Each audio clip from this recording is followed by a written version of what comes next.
Quiero en este momento tomar el registro,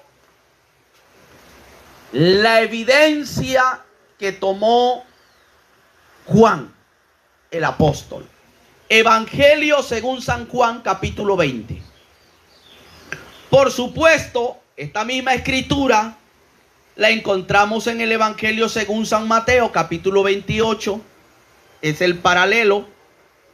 Marcos, capítulo 16. Lucas, capítulo 24.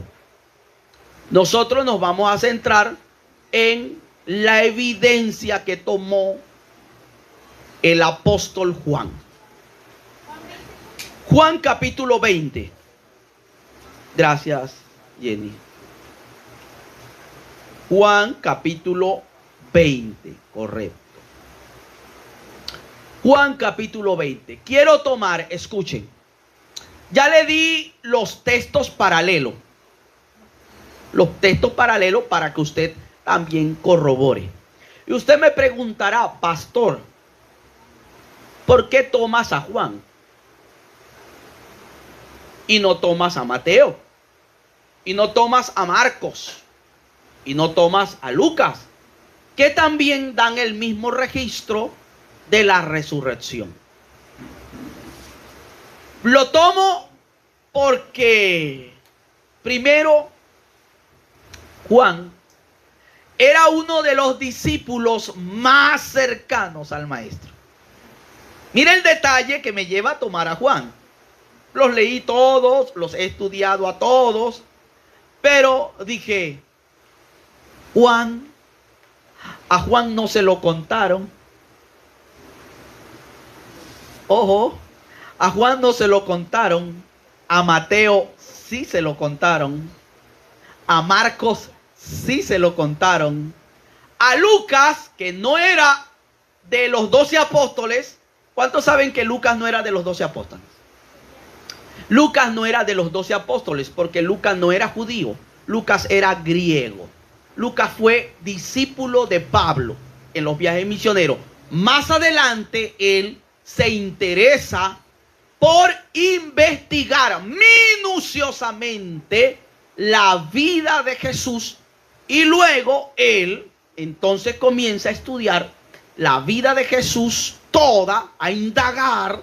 Además Lucas era médico, por eso es que usted ve el detalle en sus escritos que él le da un poquito de más largo y más énfasis a los milagros.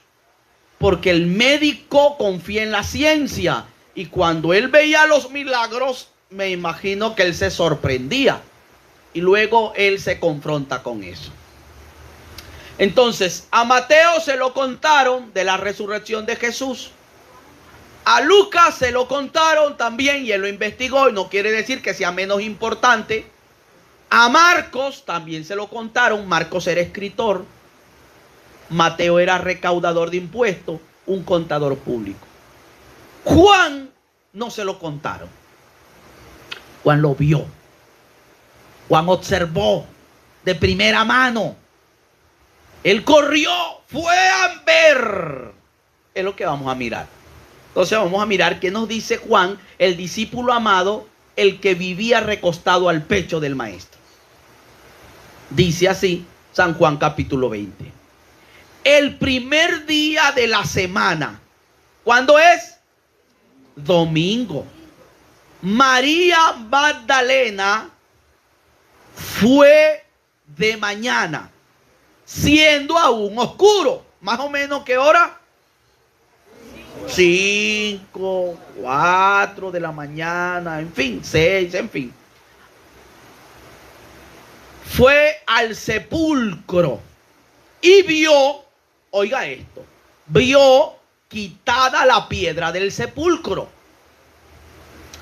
Entonces corrió y fue a Simón Pedro y al otro discípulo. ¿Quién es el otro discípulo? Juan. Juan. Él está escribiendo, él mismo. El otro discípulo es él mismo. Entonces corrió y fue a Simón Pedro y al otro discípulo, aquel al que amaba a Jesús. ¿Quién era? Juan. Y les dijo: se han llevado del sepulcro al Señor y no sabemos dónde le han puesto. Y salieron Pedro y el otro discípulo y fueron al sepulcro. Oiga, corrían los dos juntos, pero el otro discípulo, que Juan, corrió más aprisa que Pedro y llegó primero al sepulcro.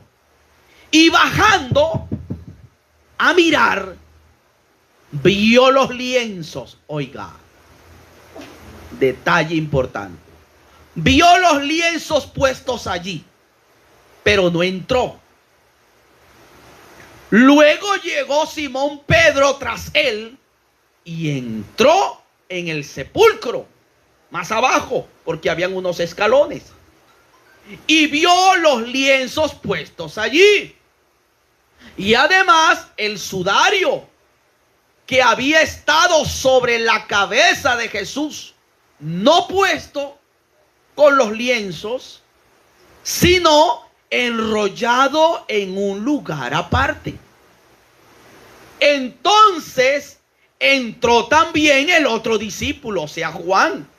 Se animó a ir más abajo del escalón, que había venido primero al sepulcro, y vio y creyó, porque aún no habían entendido la escritura, que era necesario que él resucitase de los muertos.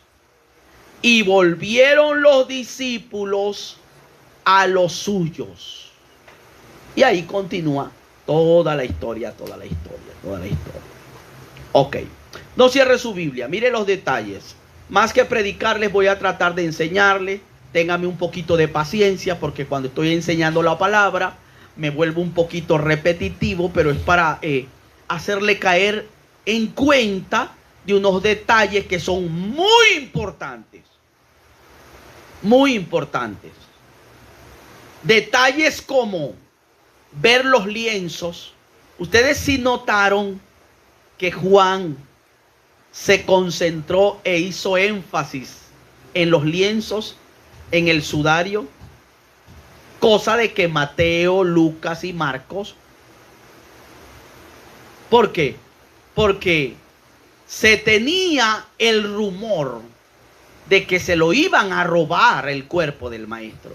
Y una persona que va a entrar a robar el cuerpo no deja el sudario, se lleva el cuerpo, los enrollaban estilo momias. Pero Jesús toma todo el detalle de quitarse el sudario, enrollarlo y colocarlo en un sitio específico.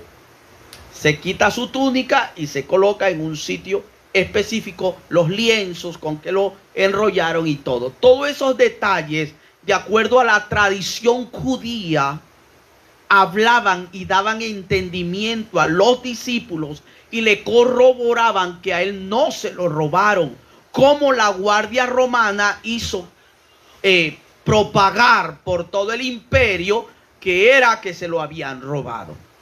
Ok, con esa introducción ahí, voy a centrarme. ¿Dónde estaba Jesús? Voy a hacerles esta pregunta. ¿Dónde estuvo Jesús cuando él fue llevado al sepulcro, que fue tomado el viernes en la tarde, que muere, dicen los estudiosos de la teología, como a las 3 de la tarde? Lo bajan porque ya se acercaba el día de reposo. Lo toman José de Arimatea y otros discípulos influyentes. Lo piden porque eran muy influyentes. Por eso es que se necesita gente influyente dentro de la iglesia. Pidieron el cuerpo de Jesús y lo piden y lo llevan a un sepulcro nuevo que ellos habían comprado. Y allí colocan el cuerpo de Jesús. ¿Qué dice la Biblia que estaba haciendo Jesús cuando estaba en el sepulcro? Yo necesito que ustedes comprendan esto porque esto es importante también. ¿Qué dice la Biblia? La Biblia dice que mientras Jesús estaba en el sepulcro, Él descendió, dijo Pedro, descendió a las partes más bajas de la tierra a predicarle a los espíritus encarcelados. Y ya le digo cuáles son esos espíritus que estaban ahí encarcelados. Y además de eso, fue a quitarle las llaves y la autoridad a la muerte. Eso lo dice la Biblia. Y eso es importante que usted lo entienda y lo sepa. Por eso es que la muerte no lo pudo retener y la muerte no tiene poder contra nosotros. Porque Él venció la muerte. Él tenía que llevar el mensaje a aquellas personas que habían muerto antes de la ley, después de la ley, aquellos que no conocieron el evangelio. Por eso es que esto es un privilegio, conocer el evangelio. Aquellos que murieron solo creyendo en las promesas antes del diluvio, toda esa gente, porque nadie podrá presentarse delante de Dios y delante del trono de Dios para decir: yo nunca escuché el evangelio. Nadie tendrá esa excusa, porque entonces tendría legalmente una excusa para decirle a Dios: ¿me quieres condenar sin todavía yo escuchar el evangelio? ¿Me quieres condenar sin haberme puesto la opción de escoger entre el evangelio o el camino del mal? Nadie en este mundo, en esta tierra, podrá presentarse delante de Dios y decir: yo nunca escuché el evangelio. Y hoy más, con las redes sociales, hasta donde llegan, a todos los sitios de esta tierra, con la predicación y todo lo demás. Entonces Jesús tenía que llevar este evangelio que no conocieron la gente antes del diluvio, todas aquellas personas, y fue a dar a conocer la buena noticia que ellos habían escuchado de los profetas. Y Jesús fue con evidencia de su propia sangre, con evidencia de su propia vida, para tomar toda la gente que estaba en cautiverio y poder llevarla al seno de Abraham, como le llama la Biblia, al sitio de descanso, y poder afianzar en ellos el conocimiento del evangelio de Jesús de Nazaret. Esto es importante. Fue a derrotar la muerte, a quitarle las llaves a la muerte. ¿Por qué? Porque recuerden que en Jesús tenía que cumplirse algo legal que estaba estipulado aquí en la tierra. A Satanás tenía que vencerlo un hombre. No podía vencerlo ni siquiera Dios, porque no hay pelea entre Dios y Satanás. Por favor. ¿Usted me está entendiendo? Eso es, no, o sea, Dios no se rebaja. El Todopoderoso no se rebaja a pelear con el Satanás. Satanás es una pulga en comparación a Dios. Él tenía que enviar un hombre, el postrer Adán, para decirle a Satanás: otro hombre, en calidad de hombre, en calidad humana, te venció. ¿Por qué? Porque Satanás nos engañó en el huerto del Edén, y nosotros le entregamos a él de una manera legal y voluntaria las llaves y la autoridad de todo. Entonces otro hombre tendría que quitársela de una manera legal, y ese tendría que ser Jesús, que era 100% hombre, 100% Dios. Pero Jesús, como Dios, no peleó con Satanás. Jesús lo venció en calidad de hijo de Dios, de hombre, porque entonces no sería la pelea legal. Él fue tentado en todo. La Biblia dice sin pecado. Jesús fue tentado en todo. Por eso es la tesis, que la tentación no es pecado. Pecado es ceder a la tentación. Ojo, la tentación no es pecado. Pecado es ceder a la tentación. Porque Jesús fue tentado en todas las áreas que usted puede ser tentado. Jesús fue tentado en el área sexual, pero como Él no vino a esta tierra. Hay gente que dice, pastor, ¿y Jesús por qué no se casó? ¿Y Jesús por qué no tuvo mujer? ¿Y Jesús por qué no tuvo hijo? Y hay otras tradiciones que dicen que la mujer de Jesús fue María Magdalena. Eso es blasfemia totalmente. Primero, que Jesús no vino a la tierra con ese propósito. No vino con ese propósito de tener una esposa y de tener hijos. No, Él vino marcado con un propósito exclusivo. Morir, ser bautizado a los 30 años, morir en la cruz a los 33 años. 3 años y medio de ministerio bastaron para Él dar a conocer el evangelio y la voluntad de su Padre. Ya, pero Él fue tentado en todo. Fue tentado con la comida, fue tentado con las mujeres, fue tentado con el dinero. Satanás lo tentó, todo esto te doy si te postras y me adoras. Bueno, Jesús fue tentado en todo. Por eso es que Él dice en la Biblia, no hay ninguna tentación que usted no pueda vencer. Porque yo, Jesús, la vencí en cuerpo. Lo único es que Él estaba bajo la unción y el poder del Espíritu Santo. Recuerde que cuando Él fue bautizado, fue llevado en el poder del Espíritu al desierto. Y allí fue probado y fue tentado todo su ministerio. Por eso es muy importante tener el Espíritu de Dios en nuestra vida. Ser guiado, ser lleno del Espíritu de Dios. Porque Él fue quien respaldó, oiga, quien respaldó a Jesús en calidad humana en esta tierra fue el Espíritu Santo. Por eso es que el pecado imperdonable de esta tierra es la blasfemia contra el Espíritu Santo. Por eso fue que Jesús dijo, a mí me pueden decir lo que ustedes les dé la gana. Contra el Padre pueden decir lo que ustedes les dé la gana. Pero con el Espíritu Santo nadie se meta. Porque quien blasfeme contra el Espíritu Santo no tendrá perdón ni en esta vida. ¿Por qué? Porque el Espíritu de Dios fue quien hizo a Jesús vencedor. Porque el Espíritu de Dios lo ungió. Porque el Espíritu de Dios, y dice la Biblia, lo resucitó de entre los muertos. Por eso cuando usted no entiende la importancia del Espíritu de Dios y no estudia realmente quién fue el Espíritu de Dios en la vida de Jesús, usted por eso es que está así seco, vacío, no entiende estas cosas. Entonces Jesús, otros detalles que les voy a dar.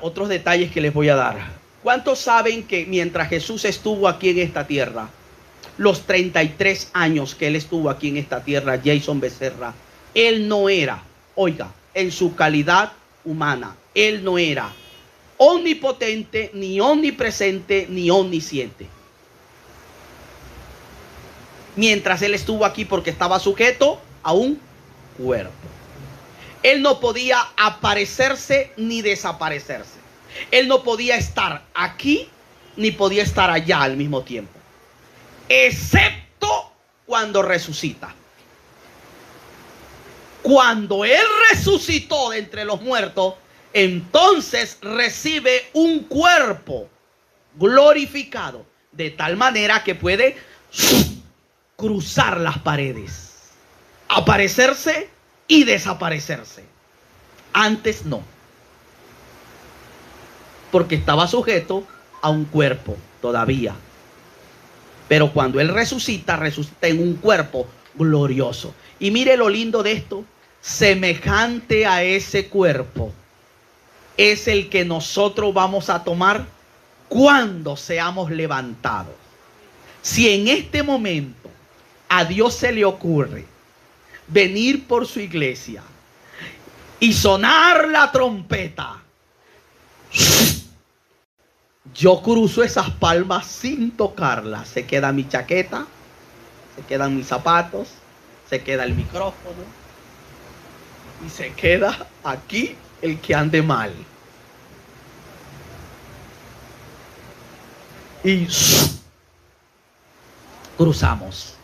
Con ese cuerpo usted puede comer, Jason. Yo una vez le pregunté al Señor, tú sabes que a mí me gusta la comida. Le dije, Señor, nosotros vamos a seguir comiendo. Claro, te lo demuestro, demuéstramelo. Y fui a la resurrección de Jesús y vi que cuando Jesús resucitó, Él fue a prepararle a Pedro, cuando iba a tener el encuentro con Pedro en la playa, pescados y miel, y se sentó con ellos a comer para mostrarle evidencia. Ahora, la comida para ese cuerpo no le sustenta, es decir, si come bien y si no también. Lo que Él quería era demostrarle a sus discípulos que Él era, que no era un fantasma. Pero en ese cuerpo usted puede comer. Ese cuerpo no se envejece.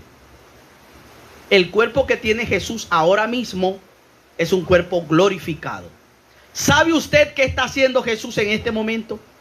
¿Quién sabe? De acuerdo a la Biblia. En este mismo instante. Diga. Sí, nos está viendo, pero algo más muy específico que dice la Biblia.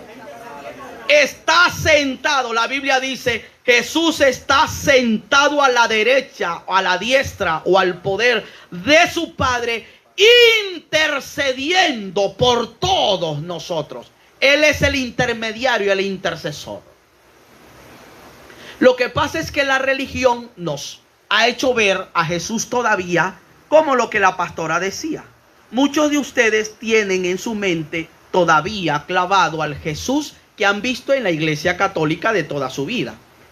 Cuando usted cierra sus ojos, ¿qué es lo que ve? Cuando yo cierro mis ojos, me traslado, murió por mí. Entonces uno es el Cristo de la religión metido aquí. El Cristo de la religión que nos pintaron los pintores, lo tenemos aquí. Pero de acuerdo a la Biblia, Cristo no está así. Ya Cristo no está así, sufriente. Cuando usted va, por eso, cuando usted va al libro del Apocalipsis, que es el libro que te muestra lo que está en el cielo ahora y lo que va a suceder mañana y dentro de varios, ve a un Cristo sentado en su trono, ceñido con un cinto que dice así: Rey de Reyes y Señor de señores. El Cristo de nosotros ahora no está como un Cristo sufriente. Él vino como Cordero. Ahora va a venir diferente. Lo que pasa es que ustedes cuando cantan las canciones que cantan por ahí no les prestan atención. Están en la Biblia. Él vino como corderito a ser crucificado, pero Él vendrá como león, como Rey de Reyes y Señor de señores, con el cetro en la mano, a tomar autoridad. Nadie podrá tocar a Jesús, nadie, porque ya Él no va a venir como sufriente. Ahora, Jesús tiene las marcas, Jason, en los clavos que los clavos le hicieron. La tiene todavía allá en el reino de los cielos. ¿Por qué? Porque Él tenía que presentarse allá al Padre, entrar con la evidencia. Padre, mira, morí por ellos. Sentarse con su propia sangre. La evidencia del sumo sacerdote cuando entraba al lugar santísimo. Y luego dice la profecía que Él vendrá. Y cuando Él venga, dame esa silla. Y cuando Él venga, bajará, gracias, bajará al monte de los olivos y el pueblo de Israel reunido. Entonces Él se subirá al monte de los olivos y hará así. Y cuando los judíos, todo eso lo dice la Biblia, y cuando los judíos lo vean, dice la Biblia que llorarán y dirán: ¡ah!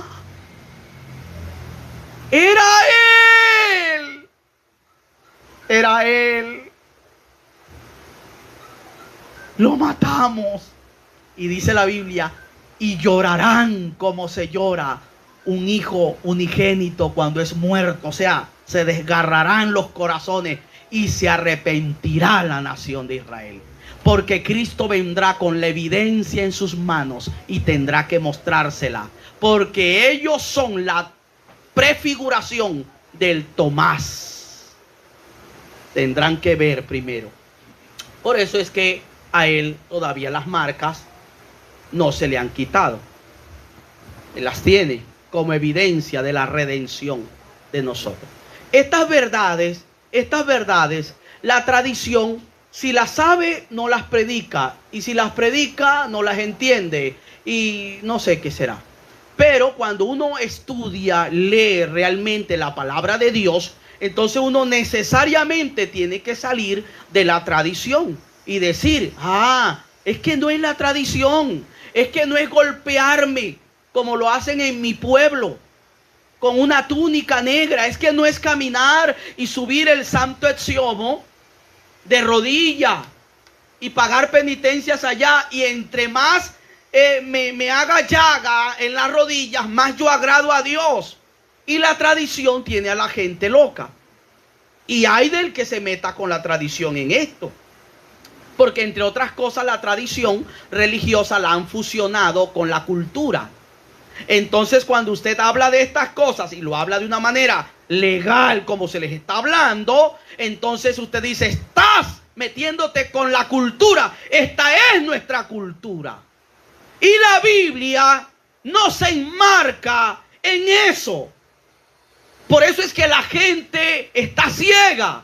Por eso es que nuestra Semana Santa solo se enmarcan en ir a la plaza y comer dulce. Porque eso, entre otras cosas, nos gusta. Porque nuestra Semana Santa se enmarcan en hacer procesiones con capuchones y darse latigazos. Y entre más latigazos se den y más sangre saquen, está agradando a Dios. Y eso es cultura. Y la prensa y todo. Usted ha visto que han venido los de la prensa a tomarnos aquí a nosotros un reportaje de una de las prédicas mías que yo hago, que considero que tienen buen argumento. No han venido. ¿Por qué? Porque esto no vende. Conocer la verdad.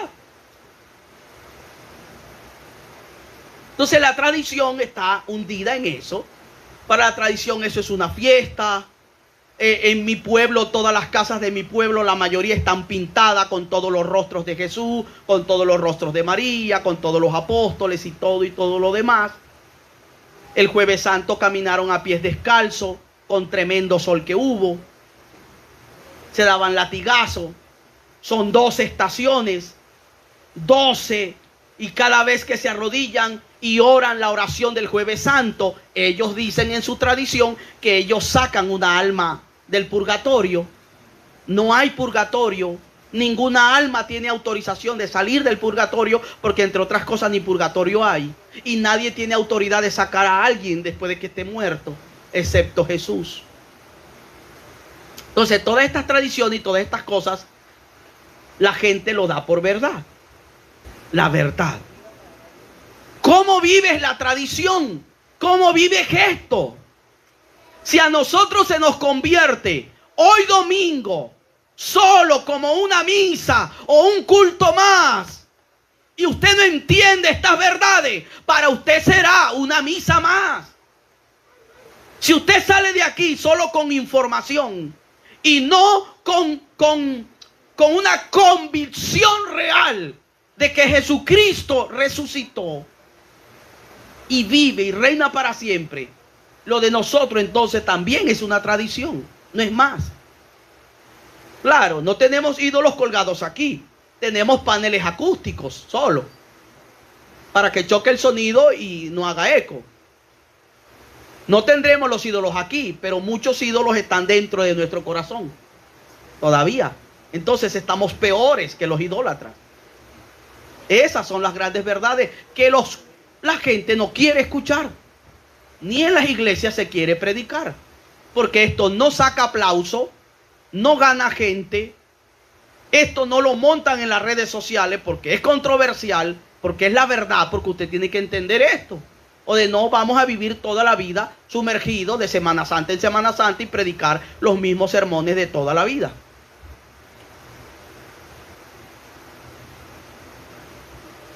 ¿Por qué qué Pedro no quería aceptar a Pablo como apóstol?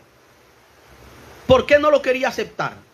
¿Por qué? Porque de acuerdo a la tradición judía, para ser un apóstol, habría que haber estado los 3 años y medio con Jesús, caminando con él, haberlo visto. Y Pablo no vio al Señor Jesús. Pablo no caminó con el Señor Jesús. Pablo no estuvo los 3 años y medio con el Señor Jesús de ministerio. Pedro sí. Y Pedro no aceptaba a Pablo como apóstol. Entonces tuvo Pablo que decirle: un momento allí. Sí, yo sé que ustedes estuvieron los 3 años y medio de ministerio con el maestro, comieron con él, vivían con él, veían los milagros, es verdad. Pero a mí se me presentó después de la resurrección. Pero yo lo conocí después de la resurrección. Yo lo conocí, lo vi, a mí se me presentó y yo he creído que Él es. Se le bajaron los humos a Pedro. Dijo: ¿por qué? Porque la evidencia era también esa. Y nosotros lo creemos por fe.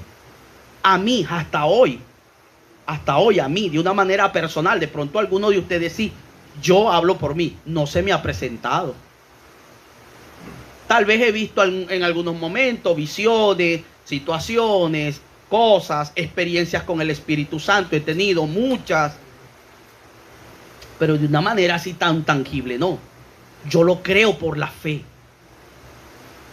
Por lo menos yo estoy un poquito más que Tomás.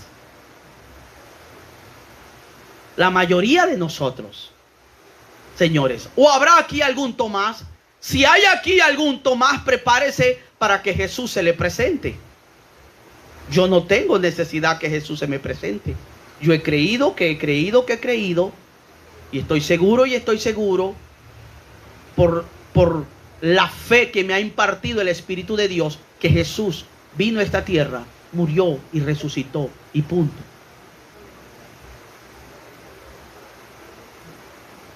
Tengo más de 25 años de estar predicando el Evangelio. Conocí al Señor a los 15 años de edad. Señores, si esto no fuera verdad, en plena adolescencia, un chico como yo, luego entra la juventud. A mí no me lo han contado. Yo busqué. Cuando me presentaron a Jesús, aquella humilde iglesia con bancas de palo y el pastor que no tenía muy buen léxico, era analfabeta porque ni quinto de primaria había hecho, a puras penas sabía leer la Biblia. Sin embargo, Dios lo usó para presentarme el Evangelio, y de esa manera conocí a Jesús y comencé a buscar como un loco a Jesucristo, el Hijo de Dios. Me leí la Biblia 3 veces porque quería aprender. Cuando el pastor convocaba ayuno, yo decía: yo estoy en esos ayunos, porque la iglesia quedaba diagonal a mi casa. Me entregaron las llaves de la iglesia. Yo abría la iglesia y cerraba la iglesia. Pastor, no se preocupe, yo entro en ayuno. ¿Cuántos? 21. Sí, Fabio, pero son de 6 a 6. No importa, yo los hago de 6 a 6. Y se puede comer ni café entonces tomo. Yo llegué a hacer 21 días de ayuno. Un día hice 30. Porque yo quería. Le estoy hablando esto con toda humildad, solo para decirle que yo quería saber en mi corazón y tener la convicción de que Él es real. ¿Por qué?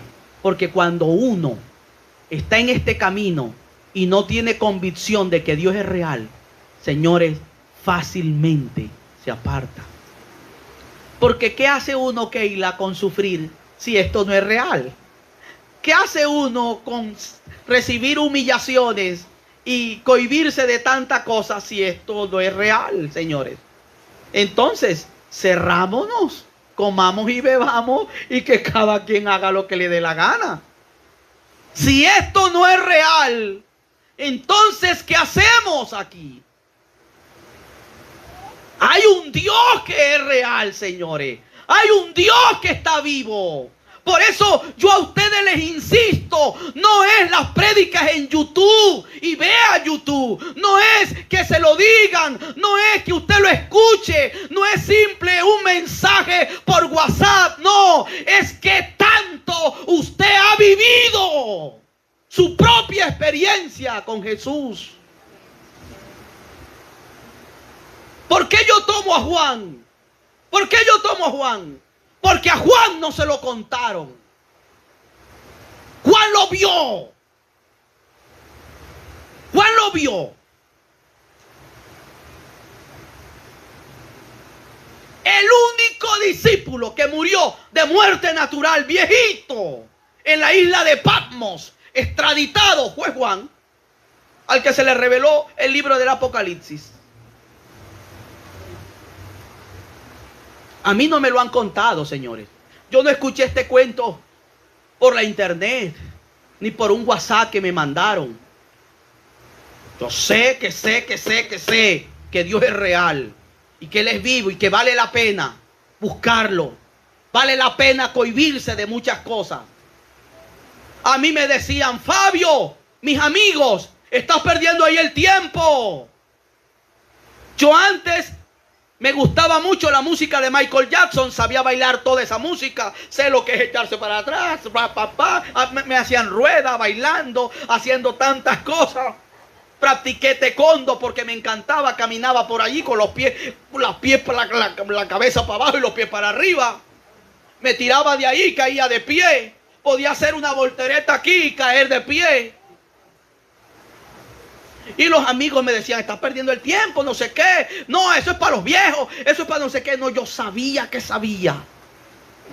Porque a la semana de haber recibido a Jesucristo como mi único y exclusivo Salvador, en una iglesia humilde, llena de tela de araña, con bancas de madera y un pastor que solo tenía la primaria, a los 5 días de estar en la iglesia, recibí el bautismo del Espíritu Santo. Nadie me puso la mano, nadie me habló en el oído, yo solo allí, alabando con los ojos cerrados, sentí algo sobrenatural en mi vida, un fuego inmenso que caí de rodillas, llorando, hablando con la lengua empelotada. Después mi hermano mayor y mi hermana me dijeron, Fabio, fuiste bautizado con el poder del Espíritu Santo. Y duré casi 15 días teniendo experiencia con el Espíritu de Dios en la noche, de tal manera que mi mamá estaba asustada. Ella pensaba que nos habíamos vuelto locos. Yo casi no dormía en la noche.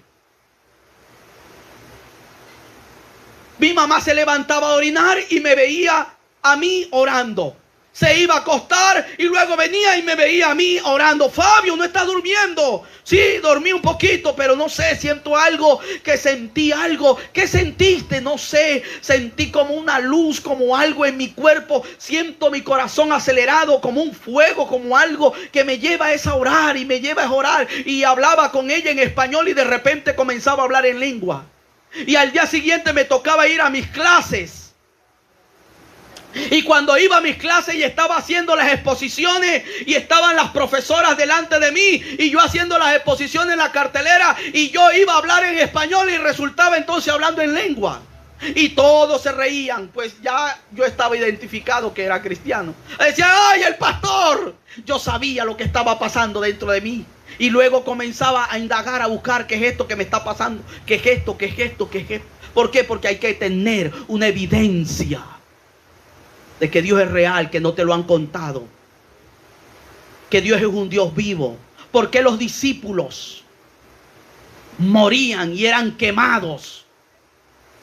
Pudiendo decir, suéltenme, yo niego a ese hombre. No, ellos decían, Cristo es real.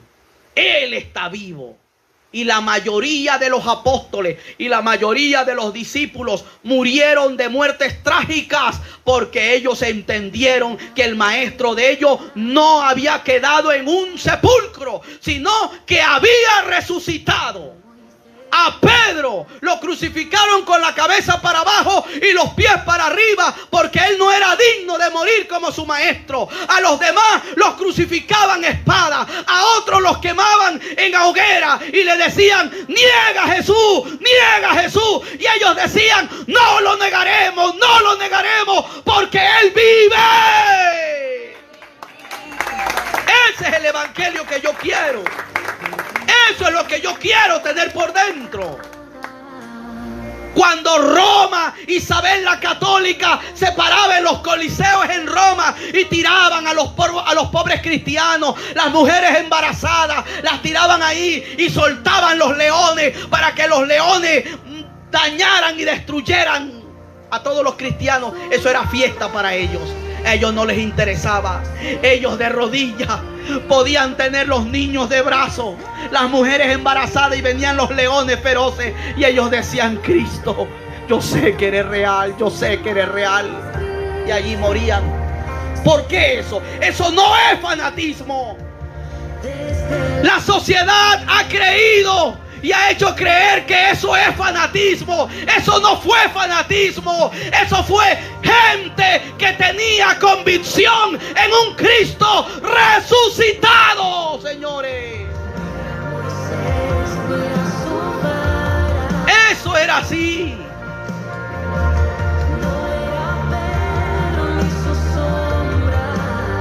Eso es lo que necesitamos creer.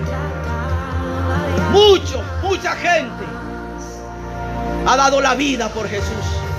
Hoy Jesús no nos pide que demos la vida, sino que vivamos para Él, que es mucho más difícil. Anteriormente, Jason, morir para Cristo era todo un privilegio. Hoy el Señor te dice: no tienes que morir por mí, vive para mí. Vivir para Cristo, Keila. Vivir para Cristo es apartarse del mundo. Vivir para Cristo es estar en santidad.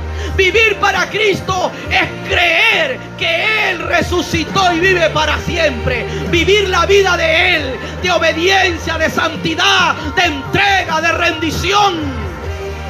No me importa lo que diga el mundo. No me importa lo que hay allá afuera. Yo sé que sigo a un Dios que es real y que no es fanatismo, que no es extremismo, que es un Dios vivo.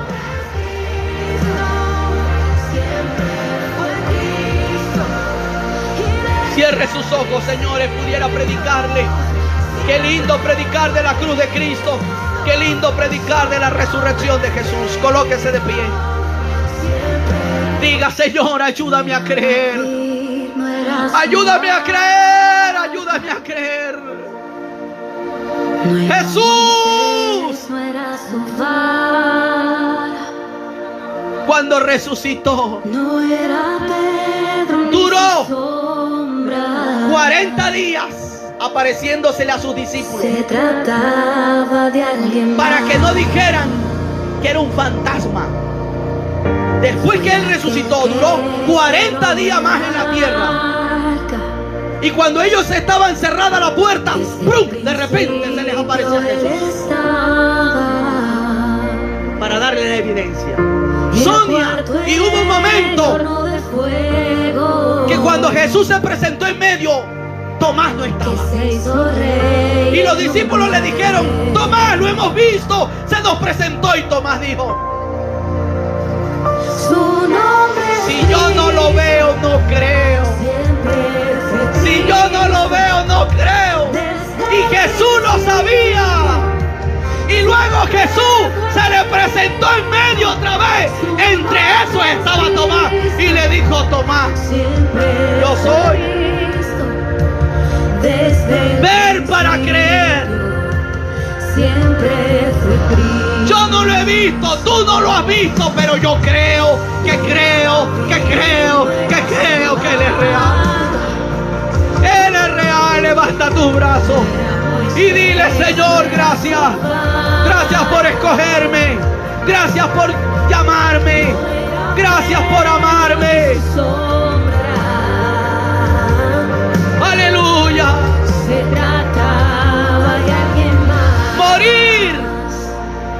Morir para Cristo era un privilegio antes, pero hoy el Señor te dice: no es necesario morir por mí, sino vivir mi evangelio, vivir para Cristo, vivir en la santidad, vivir en la obediencia, negarse al mundo. Eso es vivir para Cristo. Su nombre es Cristo. Aleluya. Te alabo, Jesús. Anunciaremos de que tú eres real. Su nombre es Cristo. Siempre fue Cristo. Desde el principio. Siempre fue Cristo. El privilegio que Dios le dio a las mujeres. La primera en ver resucitado a Jesús no fue Pedro, fue María Magdalena. Señores, ustedes saben quién era María Magdalena. María Magdalena, dice la Biblia, que estaba poseída por 7 demonios. María Magdalena era la prostituta del barrio. Y fue la primera en ver a Jesús resucitado. ¿Por qué? Para que nadie se jacte. Ni siquiera fue Pedro. Fue de la que habían salido 7 demonios. ¡Qué privilegio! María Magdalena, la primera en ver a Jesús. Por eso, mujeres, no callen. Prediquen que Jesús vive. La primera en predicar que Jesús vive fue una mujer, no fueron los hombres. Por eso hay un ministerio grande en ustedes, las mujeres. Hablen, prediquen, anuncien a Jesús como su único y exclusivo Salvador. Denle un aplauso grande al Señor.